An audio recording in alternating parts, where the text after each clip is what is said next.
Satbi arakwizeye akuzanye muri kano gakino ka entertainment avuze ati mwana ko mbona ufise impano idasanzwe reka ndagushire mu rubuga rw'abakuru. Ni wizi twatanguye kumenya kubera umuririmbyi King Satbi Wizard amufata gute ninde kuri we? Nje n'umuntu watari sana n'ubu ndamushimira cyane n'umuntu w'umugabo niwe yatumye nimba jewe umurozi. Havuye Satbi nashaka kumenya Wizard abaririmbyi muri rusangi mu Burundi iyo bamaze kugira ibibake ryo gukora ku mutwe.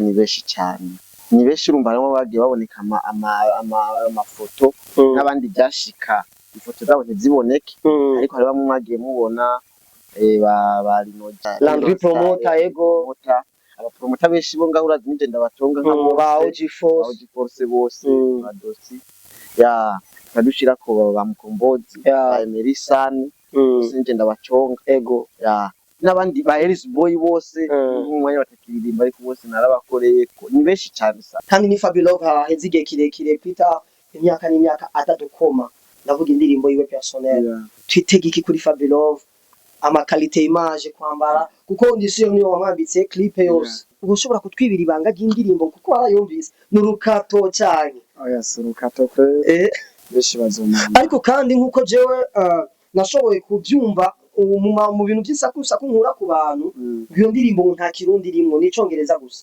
Abaririmbyi babiri muri East Africa wifuza ko ubwa ati je ndafise indoto yo kumwana nka Diamond Platinum naravuze ati uri petit sasa mumuzane kugira nkaho naje twumva harema mwita kuri petit wa buja kwe kugira nti wa mucongo mu yakari atari umunsi norara kugura imashine nshaka. King's family, Burundi. Nigga boy fashion.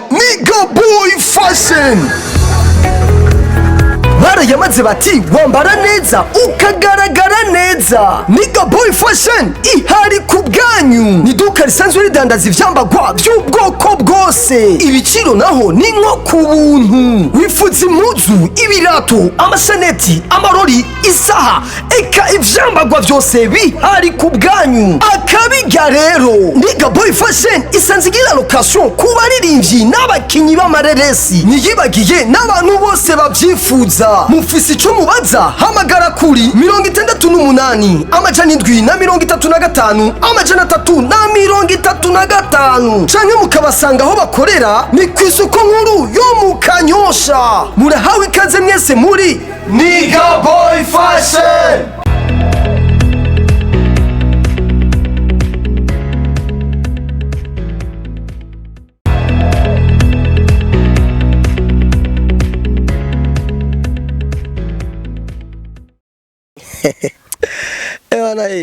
La famille nizere yuko atamuntu numwe atarasimbira kuri YouTube. Simbira kuri YouTube yawe wandika indirimbo mbwiza ukuri by Just Free One. Ni indirimbo iri trend n'umutipe w'Igitega man.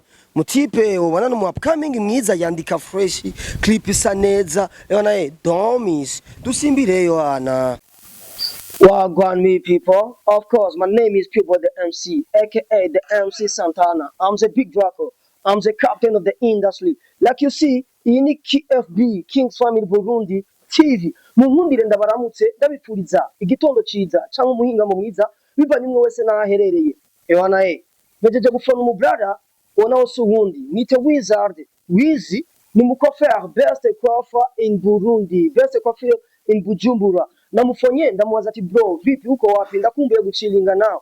Acambwira ati right now tuvugana ndi mu kibanza ciza, ndi mu kibanza ca bien ndatekereje n'abajama ndiko ndaciringa n'abajama. Ambwira ati ndi muri amaba neza na neza mu Kanyosha. Nanje murabizi ko mutananirwa nace ndahishikira nka captain of the industry. Munyemerere tugumane tugiye kuyaga byinshi bigiye bitandukanye. Mugumane nanje maze ibintu bigende upupusana. Yo wagwan my brother. Yo Wizzy. Mambo ni aje bro? Uko poa? Namuona Nigga boy fashion. My brother vipi? Uko poa? Nakubali unyama sana. Brother vipi? Uko poa bro? Freshi. Mzee, munatiri? Ni upupu yani. Guys, muko nayibemereye tugiye guteramana n'aba bantu hano tuyage ducilinge. Iyi ni story time aho tugiye kuyaga inkuru imwe zibiri zitatu about life. Murabizi twigera tuyaga ibintu bitagira akamaro, tuyaga ibintu by'ubuzima, tuyaga ibyunguka. Sibyo gamani? Neza cyane. Yo wizi mambo vipi? Fresh. Ngino misi brother, ya ugumwa uli clean. Unajua basi. Wanyamwezi walikutana. Uko na nigga boy fase. Maze kumbe mwari muzinanye. Wizi murazinanye n'uyu mutipe. Basi rero ko ndumwami w'imiconga ugenda baconga. Wese ni umukora. Afu naunda muziki mateka ku bintu byo kwambika abantu. Kumbe wizi asanzwe yambikwa na nigga boy fashion. Maze mu nkundire dusangire tuyage gatoyi gatatu ya. Angora. Wizi mambo. Fresh. Meze neza. Meze oji kweli nko mubibona namwe. Wari wabuze brother. Mimi nipo tu ni makazi unajua. Kazi sana. Kazi nyingi. Kazi kama kawaida. Wizi. Tugiye kuyaga about life. Tugiye kuyaga kubijanye n'ubuzima. Uno musi wizi ni mutipe ari trend ku mbuga zitandukanye. Ni mutipe ari trend ahanaha umanuye post ukabandanya hariya ubona wizi umwami w'imicongo. Namahirwe adasanzwe gukorana nawe brother. Nigiye kirekire nanyifuje guhura nawe kugira ngo dushobore gukorana. King's Family Burundi narababwiye yuko ntazigera ndabagusha hasi. Nguma ndabazanira ingabire zanyu, nguma ndabazanira ba bantu bari trend, ba bantu bari top. Wizard. Mu gutangura ikiganiro cyacu nashaka manze widondore utubwira amazina yawe y'ukuri nyayo. Angorane. Check amazina yiwanje. Nitwa Benjamin. Ariko ku kazi kiwanje banitwa Wizard Ben. Wizard the Baba umwami w'imicongo. Wizard the band the barba. Yeah. Nigga boy uravyemeza. Wizi. Yeah. Umwuga wo kumwa ufatiki niki kuri wewe? Ibana. Umwuga wo kumwa ndawufata umwuga wambaye sana. Ariko je ndavuga ku gace kiwanje. Kubera ko tugakora turi beshi. Lakini abantu nitubifata nk'akazi nka twese. Hari abikora kugira abantu nk'amafaranga tu. Ariko je ndabikora nk'umwuga wanje mbona uzombesha ibihe byose. Kumwa wabitanguye ryari? Kumwa twabitanguye kera. Abizi ko n'umuririmbyi aririmba kera. Ariko gusa tukamumenya ariye hit. Rero natwe twabitanguye kera. Ariko gusa twagiye byagiye kugaragara si kera cyane. Ariko twabitanguye kera cyane. Ariko gusa je ndamaze imyaka itari mike kandi inzwi kandi w'umupaperi mbere mu Burundi. Hama wizi ni wizi twatanguye kumenya kubera umuririmbyi King Sat B Wizard amufata gute? Ninde kuri we? Je n'umuntu watari sana n'ubu ndamushimira cyane. Je n'umuntu w'umugabo niwe yatumye nimba jewe murozi. Kandi uba hari yubaho sana. King Sat B uti niwe yatumye mba jewe. Kukwera ko tugiye kuraba Wizard neza na neza twatanguye kumubona ku mbuga muri kano gakino ku mbuga z'umwami King Sat B. Ni abantu benshi batangura kubona ati uyu muntu kumbure yo wari Coiffeur wa Sat B kuko tugiye kuraba ama post agiye atandukanye haba mu clip twabona wewe haba mu ma event makanaka twabona wewe. Ariko kandi ni jewe warashoboye kugira ibakwe byo kuza kukazi aho korera urambwiye ati P-boy ngerageje kubaza icyo kibazo cya Sat B urambwiye ati King Sat B ni mu special guest wanje ni mu special n'umukiriya wanje wa mbere witeka ku buryo ku kazi ndafise igitambara ciwe. Ariho abantu ubufise ibitambara byiwe. Eske kugira wambwiye ko Sat B ufise igitambara ciwe ukoresha mu gihe cyo kumu. Je nashoboye kukibona neza ico gitambara kiriko n'ifoto ya Sat B kandi cyanditseko King Sat B. Kugira nabonye kuri Sat B. Ariho abandi bantu ushobora kugirira ari gateka. Urahari abandi bantu b'abakiriya uno munsi w'agaciro kujya kwa Sat B. Bafise ibitambara byabo. Abantu umuntu w'umukiriya umuha agaciro nk'umukiriya nyine. Ariko urumva umuntu nawe yatumye umenyekana nawe aba ari umukiriya. Donc niwe yigeze kuvuga mu video kaba tugeze gukorana. Niwe yavuze ko ari umukiriya w'imena. Umukiriya w'imena. Rero mu kubikora bijya je kwa nko kumushimira. Ndavuga ati je ukintu wankoreye reka je ndakora igitambara ci wawe naranakimugabiye kiri muhiriwe kiri muhira je ntuzogisanga hajya ari abantu benshi baza bakinsaba ujya munsi nakibonye ku kazi kukibona naje nagusabye ati kinyerere reka sinzi kukwereka kabisa n'amakosa yaramubwiye ati mutamba jewe ndi ndagisanga ngaha ubwo benshi baragikenera mugabo ubwo munsi wagiye wameze uragisangaho ariko gusa ubu ngubu ni wagifise kiriyo kiri muhira yari nabikoze kumushimira kumwera agaciro ndamuha ntako nawe yampaye ko nyizera urabizi barya abantu barenze sana icize cyo kumukora ku mutwe kiba cyoroshye cyane Satbi arakwizeye akuzanye muri kano gakino ka entertainment avuze ati mwana ko mbona ufise impano idasanzwe reka ndagushire mu rubuga rw'abakuze hambavuye Satbi twaragiye tubona abandi baririmbyi havuye Satbi nashaka kumenya Wizard abaririmbyi muri rusangi mu Burundi iyo bamaze kugira ibibake ryo gukora ku mutwe ni benshi cyane ni benshi urumva barimo bagiye baboneka amafoto n'abandi byashika ifoto zabo ntiziboneke ariko hari bamwe mwagiye mubona bari noji bajya baranzega n'abastar Landry promoter ego abapromota benshi bo ngaho urazi nije Ndabaconga nk'abo ba force bose badosi kadushira ko bamukombozi Emerisani sinje Ndabaconga ego n'abandi ba Elis Boy bose umwanya batakiririmba ariko bose narabakoreye ko ni benshi cyane sasa ni benshi cyane ntabo ushobora kumagena na Amadesa uwo twemera cyane ni Wizard uno munsi yicaye muhira yumvise telefone yo muri presidence ati Wizi ingo ugira ibibatwa ryo kumwa mukuru w'igihugu cyacu Burundi president wo kwiyakira gute byo aranje nawe cyumva kabiri ikintu kitonyorohera ariko ibana no gifata nk'indoto ziwanje niyo asanzwe ari indoto ufise mu buzima bwa indoto ufise ko je indoto ziwanje ndabona arizo kubona abantu benshi bo ngaha zinyene abo bashefu abo bategetsi abo basani ego rema batwizera nka twebwe natwe bakaduteza imbere nkuko babitanguye ava noryoherwa rero sana abaririmbyi babiri muri East Africa wifuza ko shora hamugizi bako yo kuvuga bakaguhamagara wumva indoto zibisazo ufise abaririmbyi babiri muri East Africa uvuga ati je ndafise indoto yo kumwana hivi sasa mzee amba ikintu gikomeye sana ariko nshigerageje kuvuga babiri ubwo wanje nifuza nka bose ariko mugabo babiri ntushaka kubavuga nkavuga ati abagusa no wanshitse sonjwa kama mbonye nka Diamond Platinum naravuze ati uri peti sasa mumuzani urumva ko bya bindi bintu n'ubu rikoje tuvuga ati sawa nuko twogenda Niger kuja nkaho Niger twumva harema mwita kule peti wa buja kwe kuja ni wa muchongo moya kari atari umunsi norara kugura imashine nshaka n'ibitambara mze nkavyuzuza reka ahubwo nyeka ngutona cyane muri iryo joro abisa Wizard ikibanza abantu bibariko baragukurikirana bifuza kuvuga ati jewe naje ndafise indoto kujya mu kipe umunsi umwe azomwa wotubwira adresse yawe yaho ukorera exactement kuri office adresse yiwanje musanzwe benshi barahazi kubera ko umuzi kubura umwami mu Burundi yegare ko bose bahazi nta wundi tuzi vema mu ba n'imbuga ziwanje barazikurikirana hose iyo adresse yiko ariko gutu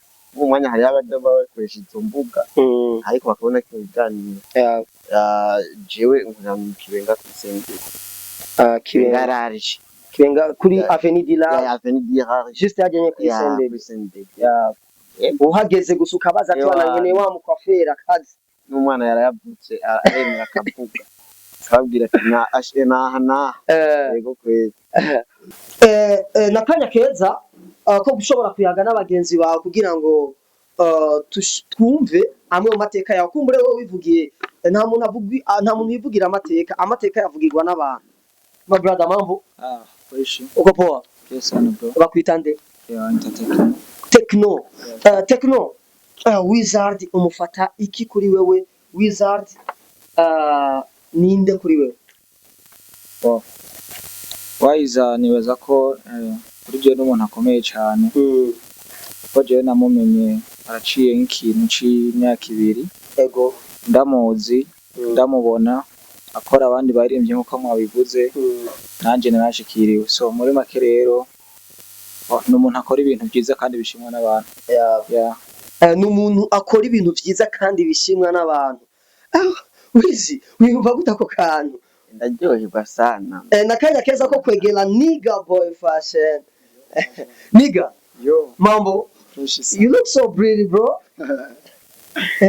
tasho wifunze Nigga Boy ikibazo nshaka kukubaza kiribaze kuri Wizard umufata iki niki kuri wewe ivyo ariko aratubwira ko ari umwami nivyo Wizard abikora neza kwinshi abikora fresh utamubonye nta wundi muntu ashobora gukora mu mutwe ndiyeranja nubwo bari mu ijoro nkafata agataxi nkasimbira yo kwekina ni Wizard nk'umuntu nk'iyari muhira ashobora gutelefona ati woshobora kunsanga ngaha canke ni mpaka kuri office gusa hose ndashika nama naduze n'ingozi nazagitika ngiye gutera imiti uri numa y'ishyamba kandi hari yangezeyo ho rero ndatondeka kuko bose abantu bari hari abifuza ko ndabakora niyo mpamvu jewe aho uri hose ngira turi ngaha mbanje kabisa yego nuko dukora ahantu hose umuntu hari ni simu tu aho bari bose tunawasiliana tu kimchongo kifranga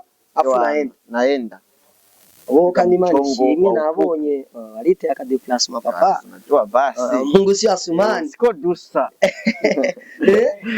siko dusa ronderi note yanazego kwe utubona ukusa brother usiku uzompera gift bro hakuna shida man wewe tu na hivyo kitaka tu wende dode ukatenga aho wanze wumvira mzee arite gipira mzee chibisazi ikindi kibazo nanifuje kubaza mbega umwuga wo kumwa hajya umwuga wo kumwa woshobora kugutunga ubuzima bwawe bwose eka mbere ugashika kuri za ntambwe zo kugira mariage ukubaka umuryango wawe bigakunda neza na neza je kweli wakoze kumbaza ico kibazo cya mbere icyo kibazo kirakomeye sana ego ko kwera umwuga wo kumwa aje ku gatuki wanje ashaka kuvuga ku mugabo wanje ego wo kumwa abantu benshi nje nibaza benshi mu rumengo bamwe nta gaciro bawuha nk'umwuga ariko gusa je nubwo norinda saza ndumukwafere noryoherwa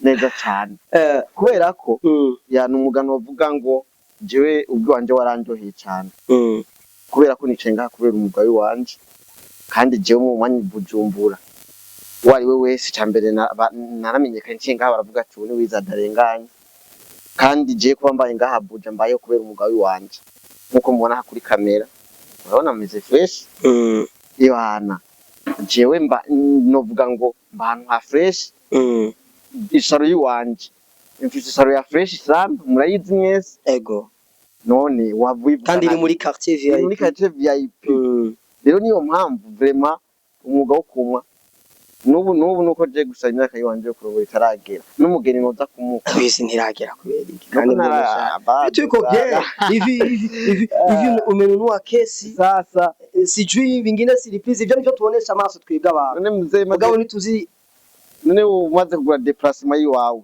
ukaba ahantu ha fresh wombwira gute ko umugabo wawe udakaza sindagira gusa bado tu lakini tunumvuga ati inkwano nashimye umugeni umukwa ni ibintu biri simple ariko igeni kiragera bado aho pangwingwi ntibihuta tunajua basi uno munsi abantu benshi cyane cyane bantu ngira ngo bataratahura ivyari by'umwuga baribaza ndetse n'abigeme benshi barakunze kuvuga yuko abantu kenshi b'abacoiffeur n'abantu b'abantu rumogi n'abantu batagira indero ivyo bintu bivuga ku ikigawizi mzee ivyo musanzwe ntakirenze no hava ndabivuga kubera ko n'abatari abacoiffeur bararunwa kandi hari n'abacoiffeur batano ko deje nka je nk'ibyo sinda nabinwa n'inzoga ntunwa kandi kabisa jewe somara ko niko ndinywera amazi ndabizi mu buzima bwa misi niyo mpamvu rero ibyo bikora umuntu ariko umuntu abikora ngo kumvuza uko ari umucoiffeur oya Rico my brother look so pretty Benshi sana kuri Nigga Boy Fashion realize bro mimi misi urakaze mbona ku mastati hapana hapa abarinji ni Nigga Boy dushime n'umwanya wo kwidondora Nigga Boy ninde Nigga Boy asanzwe akora iki Yeah, nigga boy barabizi nsanzwe nkora ibintu bya fashion. Yeah. Barabizi umuntu abakora amaze kuba ari bya fashion uwari wese acabimenya. Ego. Yeah. Nigga boy fashion yabitanguye ryari? Afite experience ngana gute muri ibi bintu byo kwambara cyangwa kudandaza impuzu? Yeah, nigga boy fashion nabanda bimazemo imyaka ibiri. Yeah. Imyaka myinshi ndabimaramo. Gusa muri iyo myaka ndabimazemo vraiment ndashima. Shima Imana. Ndabyitwaramo neza. Yeah. Imana irikira bingiramo fresh. Yeah, turabishima kubera uko biri kose. Imana ikomeze kutuja imbere. Nigga boy fashion asanzwe akora ibintu byo kwambika abantu. Ni mice iyahe? Imico yo kwambika ni nk'imico yose. Yeah. Yaba abana bameze nk'abakuze ndabambika. Abajene bakuze ndabambika. Ngo abakobwa n'abapapa biyubashe. Bajya bavuga ati tugiye mu bintu byo gusenga iki akeneye costume zirahari buri kimwe cyose aba superstar bose umva bose ndabambika. Uno munsi Nigga boy fashion asanzwe yambika abakinyi b'amareresi nkuko abitubwiye. Ndavuga abasanzwe arabaririmbyi. Ni Nigga boy fashion kandi indoto y'ibisazi yiwe niya. Indoto y'ibisazi ifise kweri. Ndafise indoto. Kwanza mfise indoto novuga nkazibiri. Indoto z'ibisazi zibiri zayo. Indoto ya mbere indoto yo kuvuga yuko jewe nk'ubu Nigga boy ndarusa amahera ndishikiye hanze kwizanira ya mizigo ya mbere tubona bajya baririmbyi bo hanze bahana twebwe sometime bishika ntidushikiye kwizanira ijya mizigo kishikira China yishikirayo nayizaniye iyo ndoto vraiment ndayifise kandi sikera je kwera bivaye n'ukuntu ndiko ndakora unasaba n'abantu bafise imitahe bazana imitahe nawe uzana ivyumviro bazana imitahe vraiment namwe muzana ivyumviro ndabifise nivu ubundi ndamwitahe ibara ryogwa nukuri kweri. Iyindi ndoto ya kabiri nayo mfise afise indoto yo kwambika n'abarinzi banze. Ego nkuko bikora mu Burundi, nkuko ndabikora mu Burundi. Zona Nigga boy aruri indege yagiye kwambika umurinzi kanaka nkuko sansi yama yabikoze fata indege y'ijaniye style zingahe akaja kwambika abanyarwanda aba bo mu Bugande bahehe. Nanje ndipfuza yuko nanje nukuri indege ngiye kwambika bari mu banze cyo bitangaza ati tugira gatatu bene nibagiye ibisaza ati je kweri kwambika pesa ati rero ati je mutama ati kandi rero dusaba vyebu bambara tive mu gihugu cyacu turazi kwambara. Ni Nigga boy kandi tubona mwino misi yashoboye kugirirwa ibakwe ry'umuririmbyi Fabulous kwambika nayo ni kuri stati yawe. Nashaka ukeburira abarundi utubwire ndashaka kumenya mu ncamake kuko warashoboye ko ndigaza muri tournage ya video urashobora kumva indirimbo kandi ni Fabulous haheze igihe kirekire pita imyaka n'imyaka atadukoma ndavuga indirimbo yiwe personnel. Nigga boy twitegiki kuri Fabulous amakalite image kwambara kuko ndisiyo niyo wamwambitse clip yose. Ushobora kutwibira ibanga ry'indirimbo kuko warayumvise n'urukato cyane. Urukato kwe basi sino birandirako birebire gusa nyene tu vuba na vuba ngira dutemo kandi ndazi abahora bamupinza bavuga ukuna kuri beshi bazoma. Ariko kandi nkuko jewe nashoboye kubyumva mu bintu by'isakusa kunkura ku bantu iyo ndirimbo nta kirundi rimwe n'icongereza gusa. Ezo nanje reka bagomba ko ari isakusa mu mabanga bazobibona niba ndabizi ntabyo nshimye kuvuga gusa bazobibona bishitse gusa twitega indirimbo y'ibisazi kweri y'ibisazi. Ni Nigga boy fashion umwuga wo kwambika abantu no kudandaza impuzu aho hagaciro kangana gute uno munsi nibihe bintu amaze gushika kakavuga ati ndavye ibi bintu ndavye niyo narindi ndashima Imana cyane. Nigga boy ibintu bya fashion arabiha agaciro sana kuko impamvu ndabiha agaciro nivyo bitumye ngera ahangeze kandi nivyo bitumye mfasha uwo bikenewe ko ndamufasha. Urumva umuryango hariho bamwe mu muryango usanga ndiko ndagira ututumwe na turiya ndabishima byose biva muri fashion. Urumva rero ndashima kandi biriko biramfasha n'ibintu bimwe ndiko ndategura nshobora kugerako mbona nzobigerako kandi Imana yo mu ijuru nzobishika. Na Mungu mbele sisi nyuma. Bana wazee ndabashimire cyane ko namwampaye akanya. Ariko wizi niza microphone gatoyi mumere Wizard.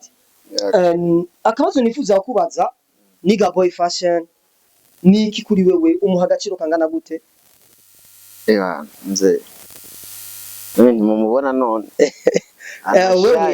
ni kimwe nakubwira ati nkeneye nawe erega imbere yo kujewe mbegwa niyo mva styliste nawe abarenze niyo mpamvu renda kubwira kibanza urabe weye yama ushaka natwe yandika nkuko mubibona neza sana look so far uyu kweli cyagende baza turamwemera mukanyosha turamufisa kwanza nta mu Burundi Bujumbura usumuri bwose umuntu wese kuca ashoboye arashoboye kuvuga ati gende wa mbere ivanye naho ibikorwa byiwe bigeze niyo mpamvu ashobora no kuba uwa mbere kuko arabyiyumvamo kandi arabona uko ari karakora nka je ndamwemera niyo mpamvu nawe kubwira aza kwemeze uzumubwire inyambiki uzobona reka ari number 1 Ewaze ndabashimire cyane mwakoze ku makanya nikisema everything blaze muravuga everything good we go this reka ndabasabe tugire kano kaboro everything ninavuga everything blaze muravuga everything good twese mwese everything blaze everything blaze everything good nakubali wazee merci sana wazee shout out to you ndabashimire cyane bakunzi ba KFB Kings Family Burundi bakunzi ba KFB Kings Family Burundi munkundire ndabashimire cyane ndabasaba kandi tubandanye followinga page yacu tubandanye tugira sabone kuri YouTube channel yacu kugira ngo wibere uwa mbere mu kuronka amakuru agezweho mu kuronka amakuru ari top mu gihugu cyacu Burundi. Ewana ciao naho ubutaha yari MC Santana ndabamenyesha uko inyuma ya kamera mwita umusaza ni Joba the comedian kuva muri team mutima wagwana waze bombo clad everything bless everything good Kings fan.